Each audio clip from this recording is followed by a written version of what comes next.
So our speaker today, well, let me just back up one step and say, one of my favorite things about this class is the diversity of the kind of guests that we have.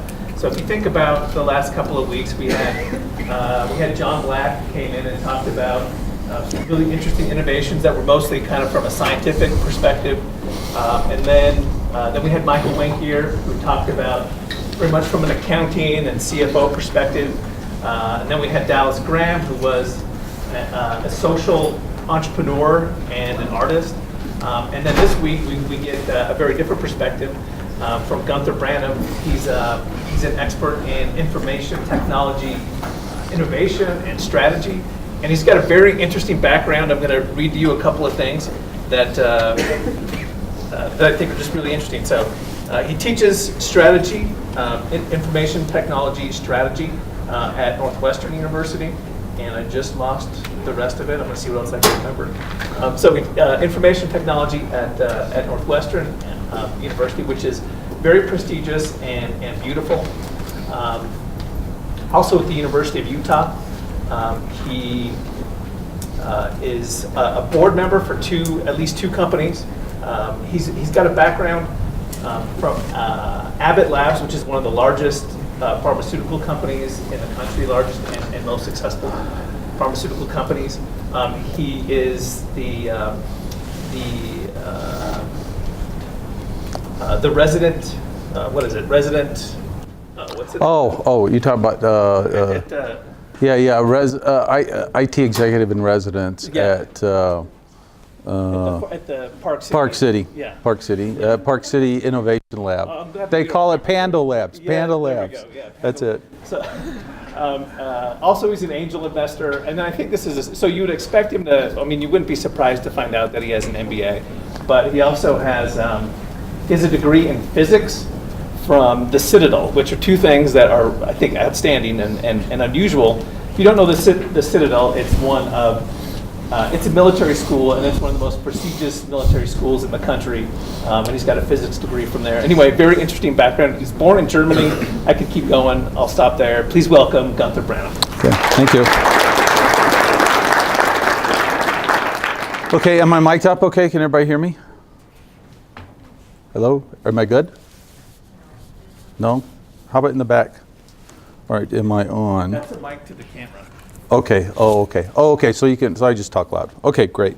Hey, thanks for that introduction. I'll go through a little bit more, and I'll have my notes so I know the answers too. But I'm going to start out today talking about my background, and I'm going to talk about what I've seen in my career. And I retired from Chicago, came out here, got involved in the IT scene up in Silicon Slopes, and so I'll give you my take on entrepreneurial activity that I've seen there, but also throughout my career, and what I think is applicable. And in fact, I'll talk about some of the repeatable lessons that I think I've seen. I'm a pretty good observer of what's going on in technology, and I like to summarize and I like to teach. So I'll be giving you some materials that I use in my class and some that I don't. But anyway, I'll be talking about where we are right now in where we are in terms of knowledge, the pace of innovation, the pace of acquiring new knowledge, and realistically, what a great environment you're in to be innovators and entrepreneurs. And I'll talk a little bit about why I think that's a great environment. I'll give you some examples of companies that I've seen, repeatable lessons, and then some conclusions. I want to say this before I forget it. It's kind of my two punchlines to get everybody relaxed a little bit. So IT is a big tent. I've had a great IT career in IT. You can see my background. My bachelor's degree is in physics.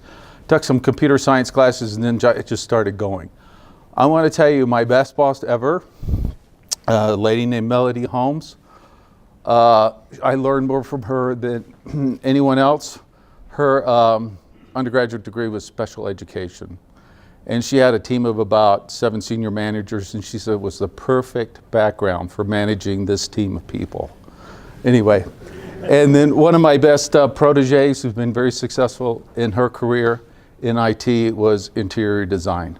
So IT has a big tent. You know, there's many different ways. In fact, if you read Steve Jobs' biography by Walter Isaacson, he had a little thing in there. Steve, you know, if you were starting all over again, what would you do? He said, I'd do IT in a medical field, you know, biotech or something like that. So, you know, again, lots of opportunities, opportunities for people with different skills and backgrounds to contribute and make a career. So a little bit of, you know, kind of where I come from. I don't know, I'm not a big Hobbit fan, but I had to watch some with my kids. And I remember at the beginning, you know, the Hobbits, and forgive me a little bit, I'm a little wrong, but they go on like a walk or a journey or something like that, you know. And I never thought too much about that. You know, it's just a story and they're going out and they have some adventure. But I thought, hey, that's kind of like our life, you know. I can tell you what happened to me and what I think are repeatable things, but it's going to be your life and your journey. You're gonna prepare yourself. You're going to see opportunities. Some you'll take advantage of, some you'll want. But your life will be a little different, but hopefully I can give you some insights or where I say, here's some things I've seen that are successful and here's how people did it. Hopefully, maybe something you'll see a little crossroads. You say, hey, you know, this is kind of similar to that. Maybe I'll go down this road. So anyway, we'll talk about that. So anyway, so I have a bachelor's degree in physics. Let me get this. This is who I wanted to be when I was a young guy. I don't even know if you know who that is anymore, Leonard Nimoy. Star Trek, that was my hero. I watched that show every week and I wanted to go to space. Okay, so anyway, so I got my bachelor's degree in physics. I went I went ROTC into the U.S. Air Force.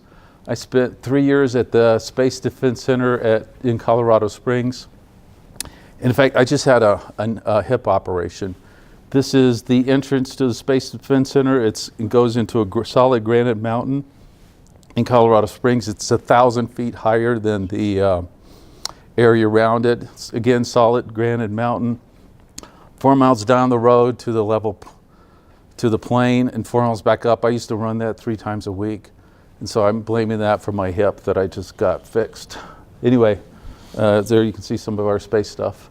And while I was in the Air Force, on weekends, I got my Master's of Science degree in business.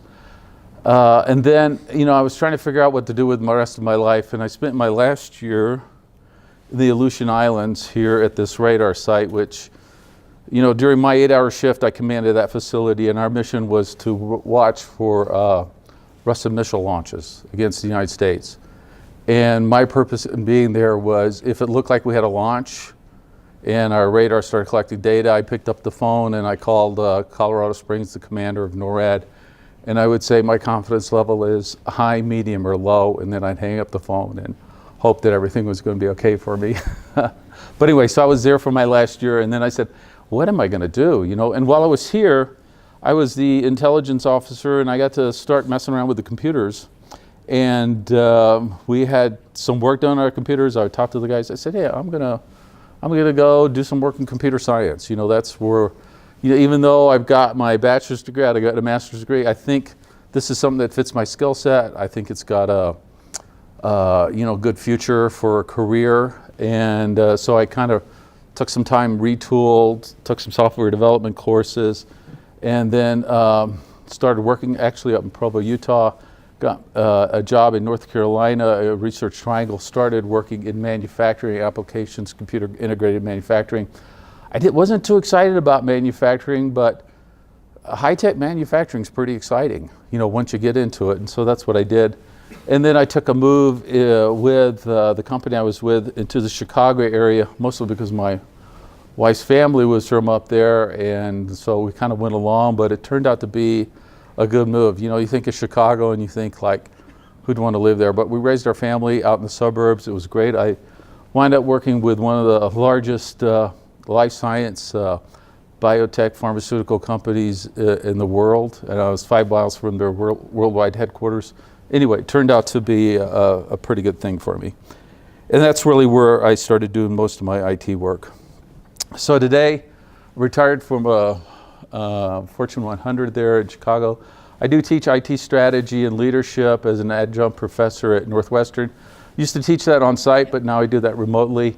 And then on site at the University of Utah over the summer. And then I'm a startup mentor advisor and angel investor. I work with the BYU Rollins Center, Boom Startup, and then Park City Angels. We get together every month. I've got investments in Internet of Things companies, AI companies, and a blockchain company that I'm really excited about. Okay, so, I looked through some of my career, and, so it's like the big fish that got away, so I met these people, but I never teamed up with them, and I'm thinking, hey, maybe I should have. Alan Ashton, Bruce Bastian, might not mean much to you, but they were the founders of WordPerfect. So I took assembly language programming from those two guys. One was a professor, one was a graduate student. Ray Norda started Novell, came in and lectured on network operating systems. I said, what the heck's he talking about? But anyway, he was there. I saw it. I got to attend Stephen R. Covey's last lecture, and this is just where professors say, hey, if I was ever going to get my last lecture, this is what it would be. I got to see his. That was fun. Then I got to meet with these guys in person, except for Steve Jobs, but I'll talk about that. But the senior execs in my company were too busy to meet with these guys, right? So we had Bill Gates come in a lecture, introduce one of his new products. We had about 50 people there. It was really cool. Steve Jobs was trying to pitch his next operating system for using our instrumentation. So I got some phone time with him. Frank DeSosa, you don't know, but I'll talk about, I hosted him for a visit. I had to cut an outsourcing deal with him, and he's now runs a big outsourcing company, and he's on the board of a big company. We'll talk about that. Okay, so what's my big pitch today? So I come out here to Utah, and I see entrepreneurs, and I say, oh, this is how you do it. You got parents, you got a garage, you got a friend with a spare bedroom, or you're down in the basement, you get an idea, and let it cook for a while, you make tons of money, right? And I said, well, that's pretty good, but I see a lot of ideas that are pitched that aren't that good, to be quite frank with you. And some of them that I don't think are that good turn out to make millions of dollars. So we're wrong, right? But I think there's another way to do it. And that's really the point of my lecture. And that is, there's nothing wrong with going into industry and learning about other sets of problems, other sets of opportunities, innovating with those, and then making lots of money, right? So that's what I'm going to talk about. I'm going to talk about the people that I came across in my career that did this, okay? So first let me kind of put you guys, I'm trying to pump you up here and get you excited because I don't think you were, well, let's talk about where we are and I'll tell you how good you have it. So through the ages, what's been a source of wealth, right? Well, if you're a hunter-gatherer, it's what you can kill, carry, find, If you're an agrarian society, it's land, right? So who can get the most land together so you can grow the most. So land then becomes a source of wealth. If you're in an industrial society, which is kind of where I was when I was growing up, what do you have to have? You have to get a bunch of money. You have to accumulate capital. You have to get big equipment. You have to give big workforces to innovate, to build new products and everything. So where are we now in the information age? What do you need today? Okay, you need good ideas. You need an ability to execute. You need knowledge, okay? So right here, investors are seeking returns and future growth. Capital is available to entrepreneurs with vision, sound ideas, ability to deliver, and determination. So I know a lot of venture capitalists up in Silicon Slopes area. I know a lot of angel investors. I don't want to say there's money available for every idea, but I've seen people invest in companies where a person comes in, they're credible, they've got great experience, they've got a good idea, and they've got a PowerPoint. Then they walk out with $150,000, $200,000 to get their business going, okay? So that's early angel investors, or investing, but a lot of times it's the idea, but most of your bets on the entrepreneur because things are going to change. Things are not going to be like you say they're going to when you start out, right? Your customers maybe want something a little different than what you have in mind, so you've got to adjust. So really you're making a big bet on the entrepreneur. But here's the point. So when I started in IT and you wanted to launch a new product or service, what'd you have to do? You had to go out and buy a server. Big expense, right? And you got to know how to You had to know how to configure it, build it, connect to the network. What do you do now? You go to Amazon, right? You configure your set of servers that you want to do at a very low cost when you're starting. So the point of entry is, the cost of entry is a lot lower, and there is more capital now because there's something very powerful going on that I'll explain to you, okay? Well, before we get to that idea, here's what's going on right now. How often is knowledge doubling? So when I started out my career, you could get a career without losing your expertise, okay? You could pretty much get a career out. So this slide was in 2014. Currently, knowledge is doubling every 13 months, okay? So you got to reinvent, okay? You got to keep learning. But you know what? There's opportunity in that, okay? So Malcolm Gladwell in his book Outliers said, I think it was 10,000 hours to become an expert, to become a virtuoso on the violin, or maybe a super duper computer person. But I think if you got a good solid background now, I was at a dinner, and I'm gonna throw a name around, and but believe me, that's the only time I've been at dinner, and I was like the 20th person at the table, but it was Josh James. And Josh said, he said, I think if you give yourself 90 days studying a topic, you can become proficient enough to contribute and be credible, okay? Now, I think that, assuming you have some background, but in other words, technologies are changing so quickly, new things are coming to market so fast, that what you learned in school 5 years ago, you know, you got to reinvent and be ready to seize the moment right now. And giving yourself 90 days to be credible enough, I would agree with that. So I do an exercise in one of my classes. I say, okay, job title right now for the person, and job title when I knew them, okay? And so I'm talking 4 or 5 years, okay? So one of my examples is head of Google Analytics in Chicago. Job title now. When I knew them, project manager. In fact, ran the biggest project failure we ever had, or one of the biggest ones. But you know what? He's a really sharp guy, and nobody would be embarrassed having him on their team. And he did the best he could with what he had. And then his next project was an analytics project. 2 years later, he's at Google, okay? Because at that time, and still, analytics was a new and emerging field, right? So all of a sudden, you got 2 years expertise, you're credible, you can deliver, we want you, okay? Let me think, oh, here we go.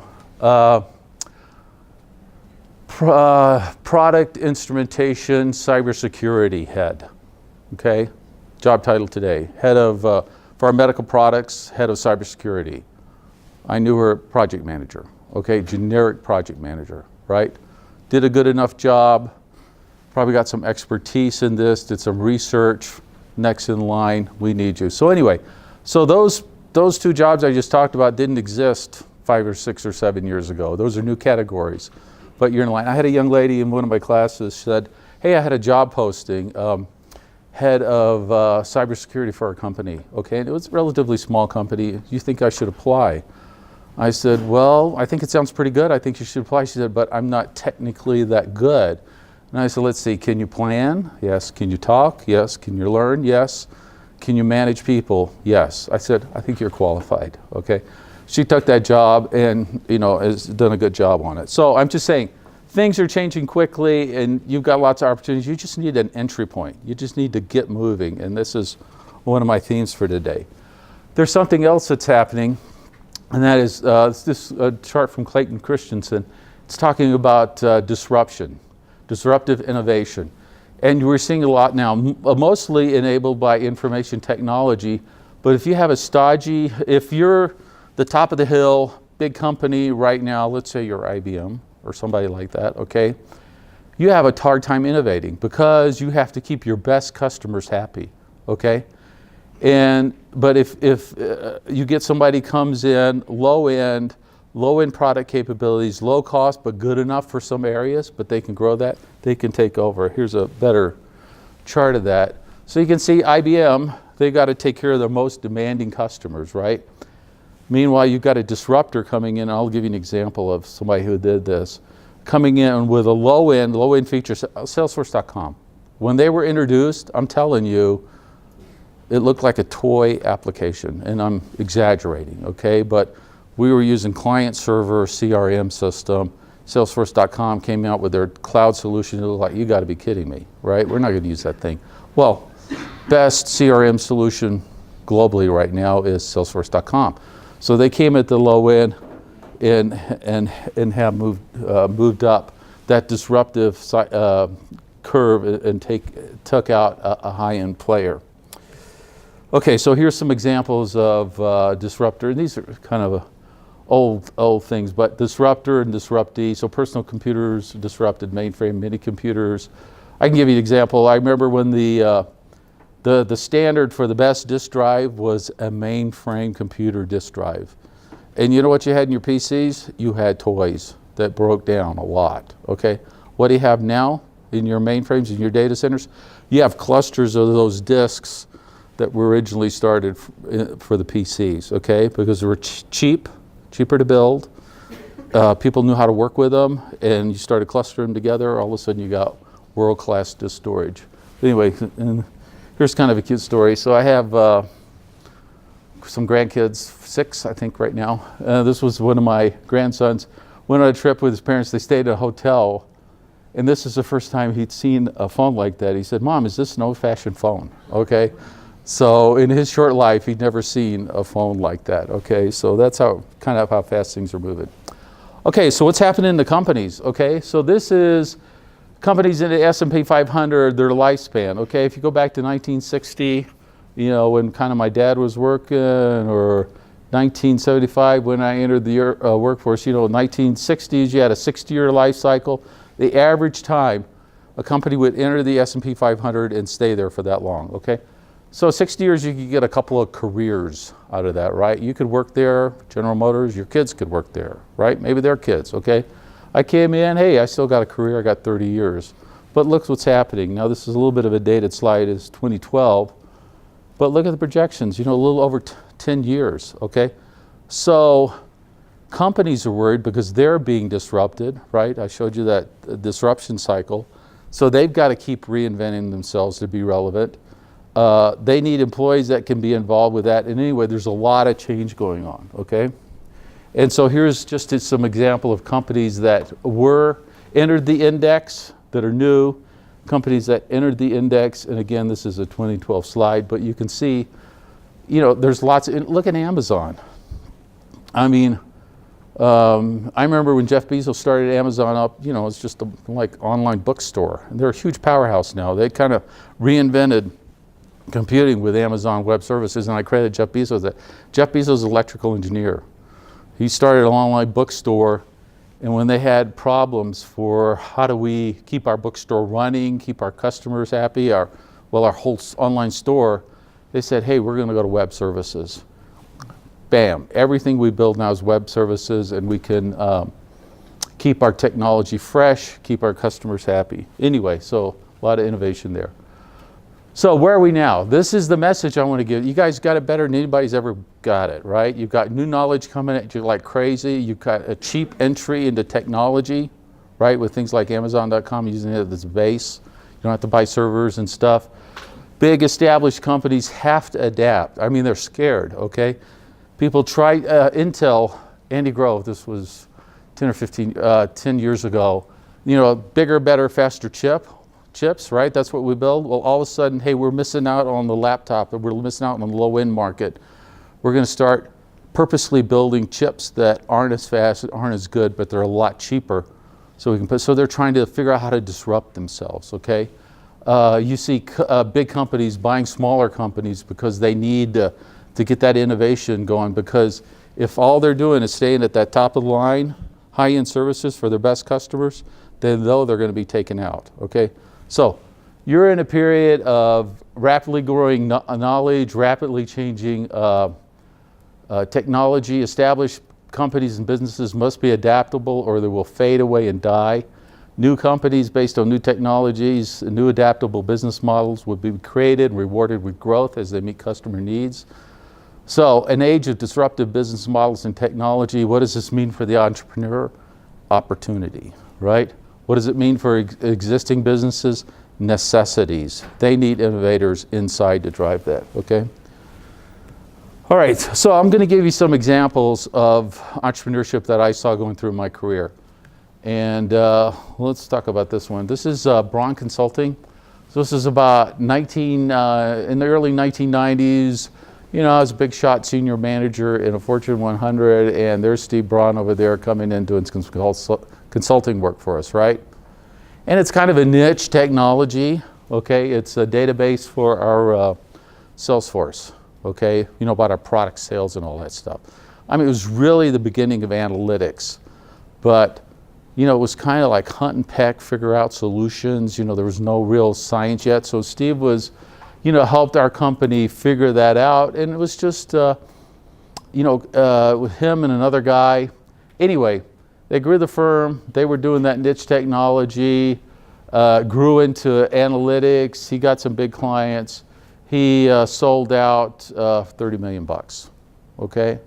He was just a contractor in our group. That's how he started. But you know, he grew his business. So anyway, so innovation, development, and growth of an emerging niche technology and business products, okay? So I always thought, systematizing the Salesforce, you gotta be kidding me. I mean, those guys are like crazy people running around. I mean, they have no processes, they have no real data. But anyway, they did, and mining and analyzing customer data and behaviors, key things for the success of a business. Steve was one of the pioneers there.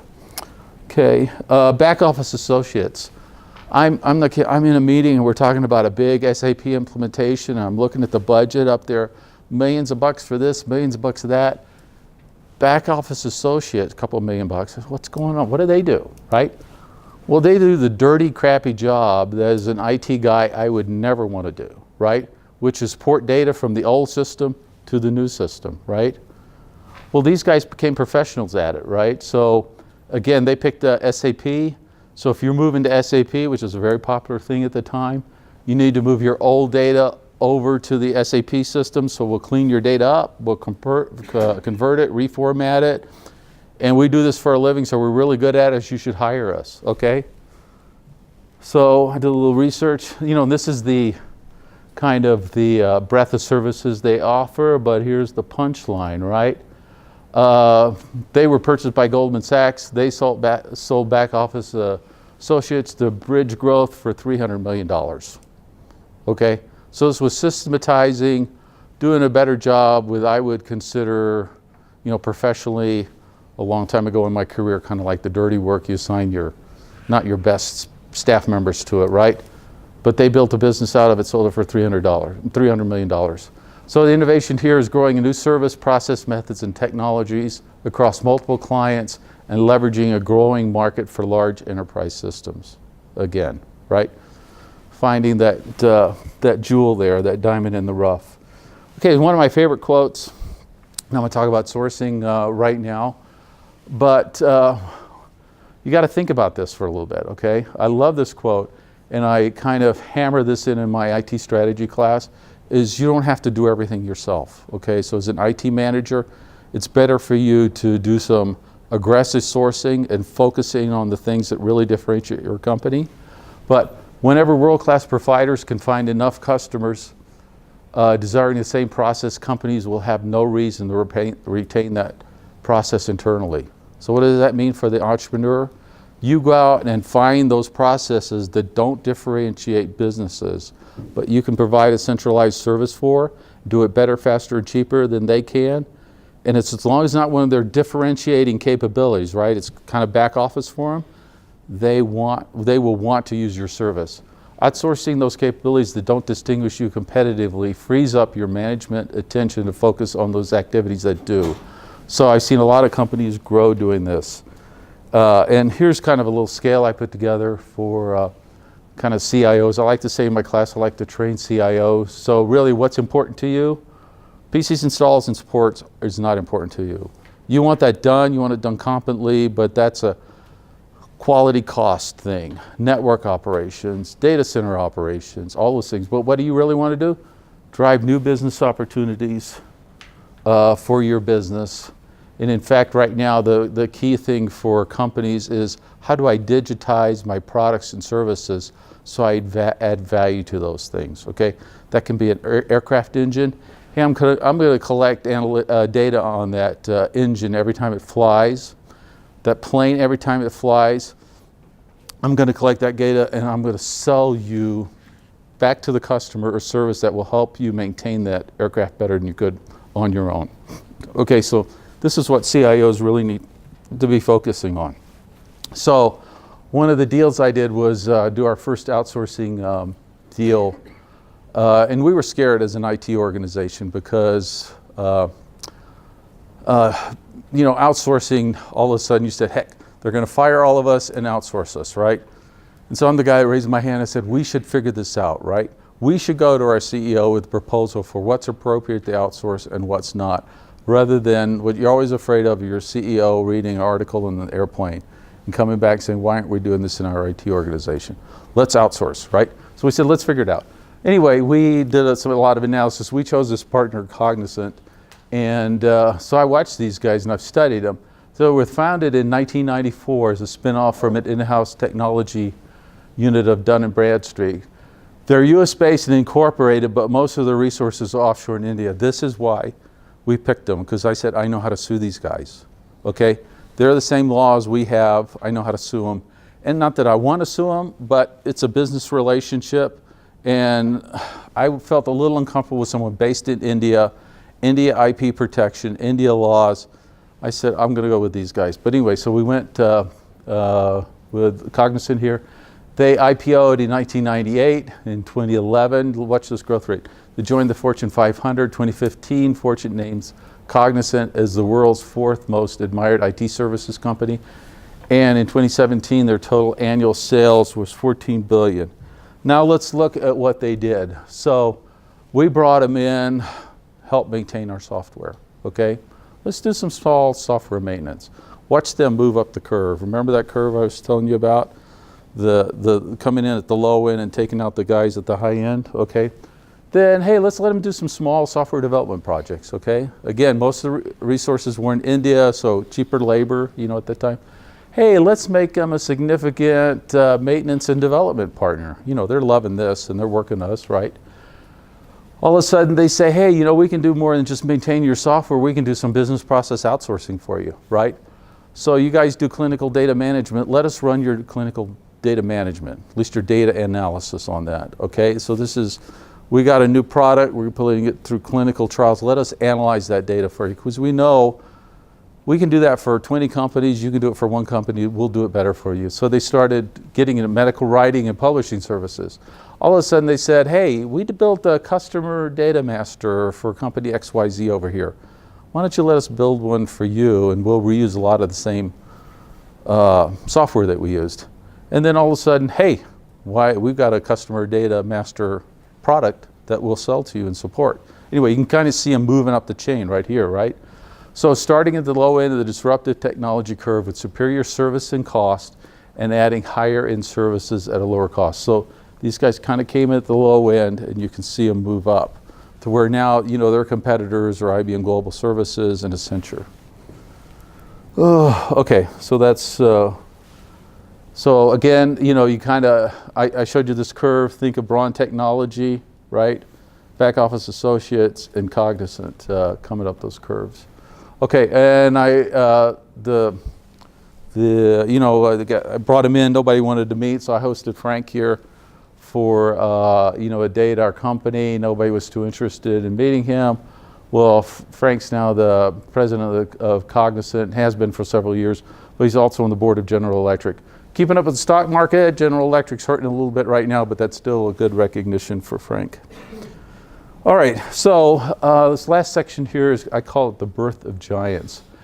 And I'm showing this to you, anyway, again, more entrepreneurship that I saw in my career. Few terms. Enterprise resource planning is processes and systems for managing enterprise financials, order management, purchasing. CRM, customer relationship management, processes and systems for managing customers and sales prospects, interaction including pre-sales, customer support, cross-selling, SAP, in the news recently, they just bought Qualtrics, but they're one of the largest, more successful ERP companies. They're headquartered in Germany, big presence globally. Oracle, big relational database management software company. They also do enterprise class software like ERP. And then I use these terms, so I wanted to define them. Life sciences is anything that has to do with products for your body, pharmaceuticals, biotech, those kind of things, medical science, medical devices, those kind of things.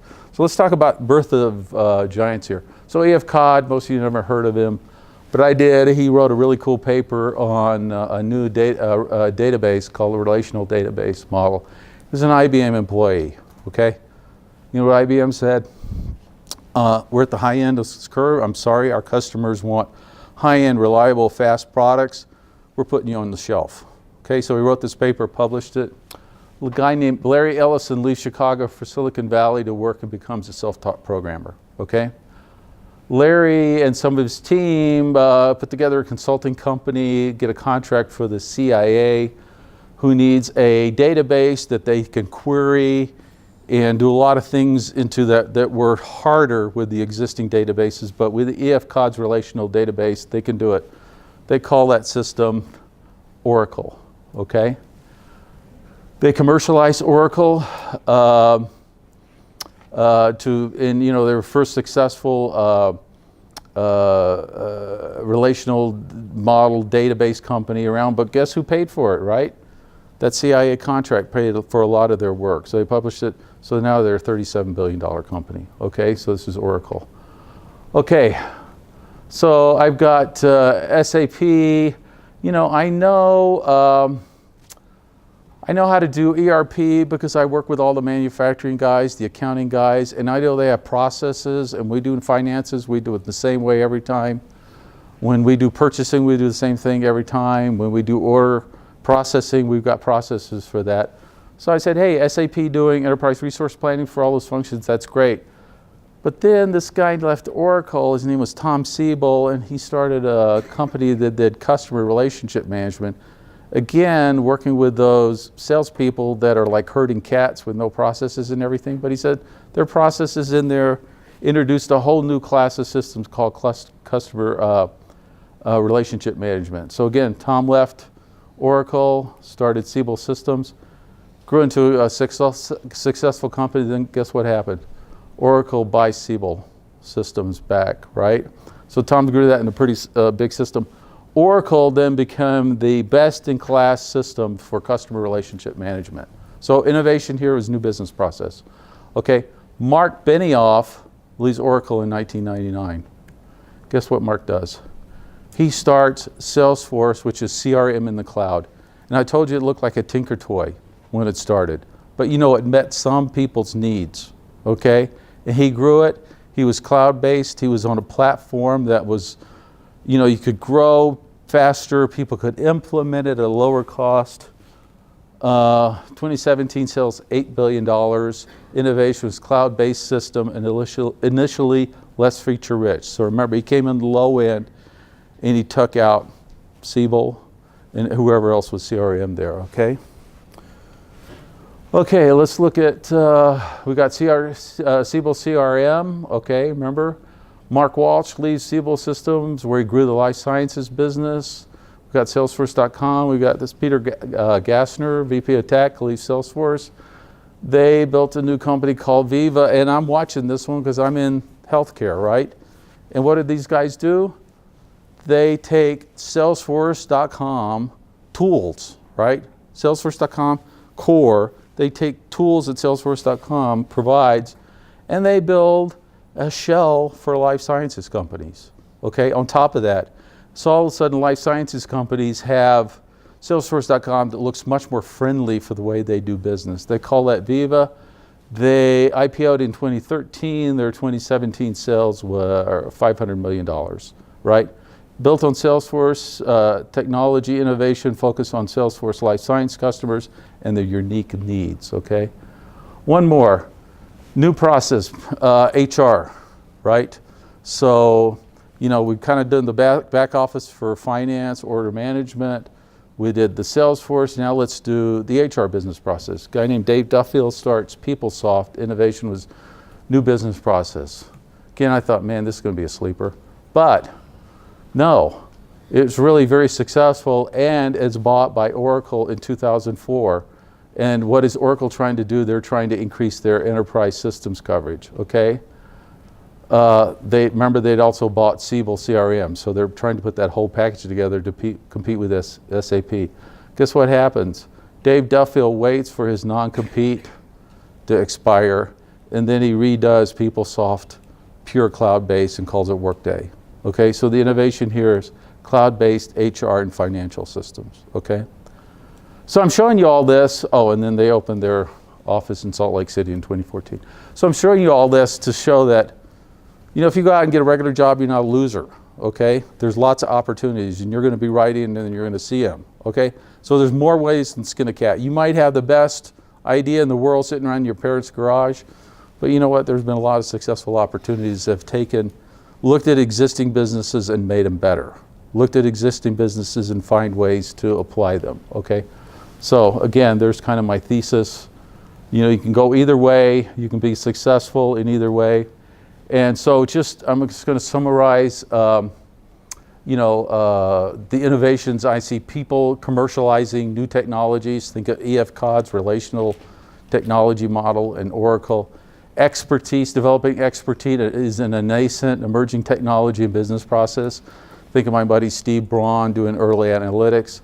Standardization and systems for new business process. Think of the HR processes, the CRM. Moving system business process to lower cost, modern platforms, software platforms, moving them to the cloud. Customizing a technology for a more targeted customer group. That was Viva Systems. Innovating business processes and systems in small companies' environments and scale them to enterprise clients. I didn't talk about this, but we've done this many times. We have a department, they say, I need this software, it's the greatest thing since sliced bread. And you know, it's working in 4 or 5 small companies. We bring it in, we kill it, okay, because we're a big global company. But you know what we have to do? We have to pay them to scale that software to work in our environment. We actually pay them to do it. And we signed a piece of paper saying, we're paying you to do this. And guess what? We don't retain any rights to this software. You got it all, and we'll just keep paying you a license. I can't believe we did that, but we do that. People do this, okay? So innovating in a small business environment, then scaling to enterprise customers. Providing large enterprise innovations for smaller market customers. I see this all the time, okay? I'm saying, wait a minute, I was doing that 5 years ago, and you're starting a business and you're selling it to small and medium-sized businesses. What a brilliant idea, okay? So that's the way to go, you know, because small and medium-sized businesses can't afford to scale that large enterprises can. Okay, so you provide a lower cost option and expertise to them, they love it. Consulting expertise, technology, and standardization for technology-enabled business process. We didn't talk about this here, but SAP, Salesforce, they can't be everything to all people. So I've seen people start businesses where I am now a consulting and expert on Salesforce.com's business process of quote to cash. Okay, you need to implement that. I will come and help you implement it. I'll advise you on it. I'll make it sing for you and work for you. Salesforce love it. They make you a value-added reseller and everything. There's ways to go there. So again, you know, kind of where we are now, rapidly changing technology, growing knowledge. You know, you need bright minds. You need some ambition to go after that. Established companies are having to change rapidly. You know, they need change agents. New companies are coming into markets with new that are adaptable with new business model, and you can see, you know, the opportunity, the necessity, and here's my conclusion. I love this slide. I show it. This is my last slide of every class I've ever taught, and I love this. This is one of my kids' books I read. The kids, you know, I gave you examples of things I saw, but I firmly believe this: wherever you are, whatever you're doing, whatever you start out with, there's treasure everywhere and there's opportunities everywhere. So I want to leave that Calvin and Hobbes idea with you. And then probably the best thing I've done is my family. You know, we've been pretty lucky and had a great bunch of kids. You see my mom there in the middle, she's still there with us. And then I have 4 kids and several grandkids, but we have several more now. But anyway, so that's been my biggest achievement. So that's it. Thank you very much.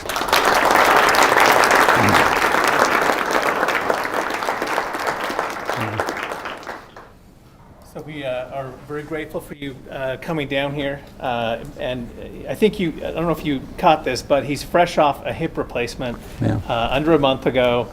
And he made the commitment to come down here quite a while ago.